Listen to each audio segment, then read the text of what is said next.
আসসালামু আলাইকুম, welcome to নীলিমাস diary. আজকে রান্না করব অ্যারাবিয়ান কুইজিন থেকে একটি জনপ্রিয় খাবার, আর এর নাম হচ্ছে চিকেন খ্যাপসা। ও বাই দ্য ওয়ে, আমি নীলিমা ফ্রম নীলিমাস ডায়েরি। আজকে রান্না করছি নীলিমাস কিচেনের থেকে। সবাইকে আমন্ত্রণ জানাচ্ছি আজকে ভিডিওতে। চলুন রান্না করে ফেলি চিকেন খ্যাপসা।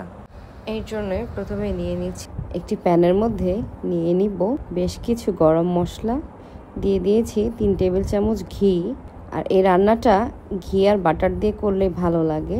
তো দিয়ে দিয়েছি পরিমাণ মতো লবণ, 4টি এলাচ, 4টি দারচিনি, 4টি লবঙ্গ, একটি বড় এলাচ আর একটি স্টার ইঞ্চ, সামান্য একটু জয়ফল, জয়ত্রী, 2টি তেজপাতা, দিয়ে দিয়েছি 2টি আস্ত রসুন কুচি করে আর 5টি পেঁয়াজ কুচি, দিয়ে দিচ্ছি 2টি টমেটো কুচি করে।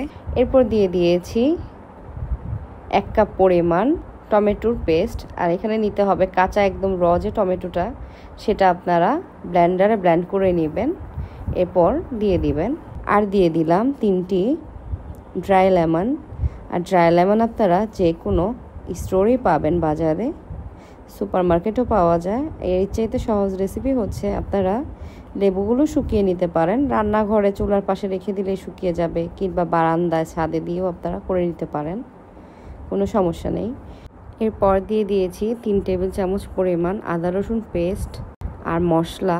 এখানে আমি মশলা দিয়েছি 1 চা চামচ করে ধনিয়া গুঁড়া আর কাশ্মীরি লাল মির্চ, আধা চা চামচ ভাজা জিরা গুঁড়া, আধা চা চামচ গরম মশলা পাউডার দিয়ে দিয়েছি।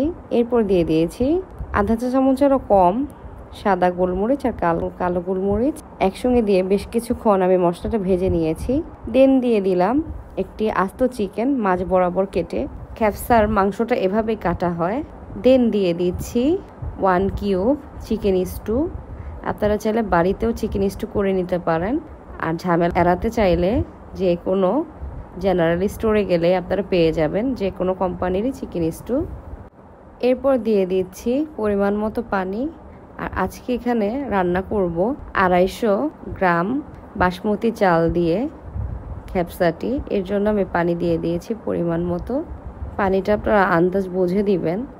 আর চালটা আমি ভিজিয়ে রেখেছিলাম 20 মিনিটের মতো রান্নার আগে, এতে করে চালটা ভাঙবে না আর বাসমতি চাল খুব একটা বেশি নাড়া যায় না। এরপর দিয়ে দিচ্ছি কাঁচামরিচ। আর কাঁচামরিচটা আমি ফেলে দেব না, কারণ বেশি ঝাল হয়ে গেলে ভালো লাগবে না। অন্যদিকে আমি একটি প্যানের মধ্যে কিছু বাদাম ভেজে নিচ্ছি। আর এখানে দিয়ে দিয়েছি কাঠবাদাম, পেস্তা বাদাম, কাজু বাদাম, আখরোট একসঙ্গে ভেজে নিচ্ছি। এগুলো আমরা পরে অ্যাড করে দিব। এইদিকে মাঝে মাঝে চালটা একটু নেড়ে দিতে হবে। আর যে মাংসটা সিদ্ধ করে নিয়েছিলাম সে চিকেন 2টা আমি নামিয়ে রেখেছি। আর চিকেনটা কিন্তু চামড়া সহ রান্না করতে হবে, এটাই নিয়ম। কারণ এই রান্নাটার মধ্যে খুব বেশি তেল ইউজ করা হয় না, এটা সম্পূর্ণই ঘি কিংবা বাটার দিয়ে রান্না করলে ভালো হয়। স্কিনের নিচে যে চর্বিটা থাকে সেটা অটোমেটিক বের হয়ে আসবে। তো আমি চুলায় থেকে চিকেনটা নামিয়ে নিয়েছি। এরপর একটি কাঁটা চামচের সাহায্যে এটাকে একটু কেচে নিয়েছি, যাতে করে এর ভিতরে মশলাটা ভালো করে ঢুকতে পারে।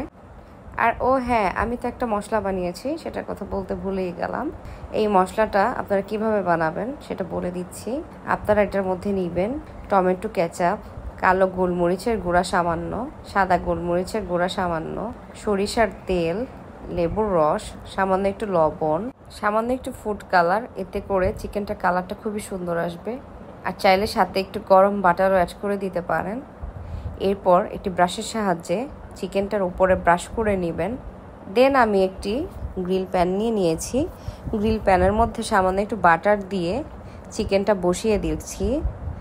বসিয়ে দেওয়ার পরে আমার এটার মধ্যে স্মোকি ফ্লেভারটা লাগবে। তো আমরা যারা ঢাকায় থাকি তারা কিভাবে স্মোকি ফ্লেভারটা করবো সেটা আমি বলে দিচ্ছি, ডোন্ট ওয়ারি। আপনারা যে কোনো ফয়েল পেপার নেবেন, ফয়েল পেপারকে একটু মুড়িয়ে ছোট্ট একটি বাটির আকারে করে ফেলবেন। এর উপরে একটি কাঠের কয়লা যে কোনো দোকান থেকে পাওয়া যাবে, কিংবা কামারের কাছ থেকে একটু জোগাড় করতে হবে, আপনারা বাসায় রেখে দিবেন। একটা কয়লা দিয়ে অনেক কাজ করা যায়, অনেকবার লাগে, সমস্যা নেই। তো সেই কয়লাটা ওই বাটিটার মধ্যে বসিয়ে দিবেন।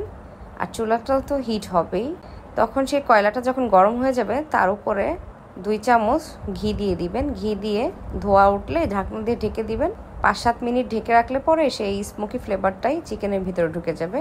এভাবে আপনারা যে কোনো কিছুর মধ্যে স্মোকি ফ্লেভারটা আনতে পারেন, বারবিকিউর মতো। তো আপনাদের একটা টিপস দিয়ে দিলাম, এটা আপনারা অবশ্যই ব্যবহার করবেন। তো এখন চলে আসলো সেই সময়, আমার রাইসটা রান্না হয়ে গিয়েছে আর চিকেনটা ফ্রাই হয়ে গিয়েছে। এখন সুন্দর করে সার্ভ করার সময় আপনারা যেভাবে ইচ্ছা সেভাবে সাজাতে পারেন। আমার কাছে মনে হয়েছে সিম্পলভাবে ভালো লাগবে, তো আমি 2টা ডিম সিদ্ধ করে নিয়েছিলাম, মাঝে বরাবর কেটে সুন্দর করে বসিয়ে দিয়েছিলাম। কিছু লেটুস পাতা ইউজ করেছি, লেবু, পেঁয়াজ দিয়ে। তো এইভাবেই আপনারা সেই বাদামগুলো যে আমি ভেজে রেখেছিলাম সেই বাদামগুলোই আমি ওই চালের উপরে এখন ছড়িয়ে দিয়েছি, আর মাঝখানে কিছু বাদাম আমি চালের সঙ্গে অ্যাড করে নিয়েছিলাম। এই তো হয়ে গেল মজার একটি খাবার। আর আপনারা কারা কারা এই খাবারটাকে ট্রাই করেছেন আমাকে জানাবেন। আমার কাছে অসম্ভব মজা লেগেছে খাবারটি, আপনারা আমাকে জানাবেন। সবাই ভালো থাকুন, সুস্থ থাকুন, নীলিমাস ডায়েরির সঙ্গে থাকুন। পরবর্তী ভিডিও দেখার জন্য আমন্ত্রণ রইল। আল্লাহ হাফেজ।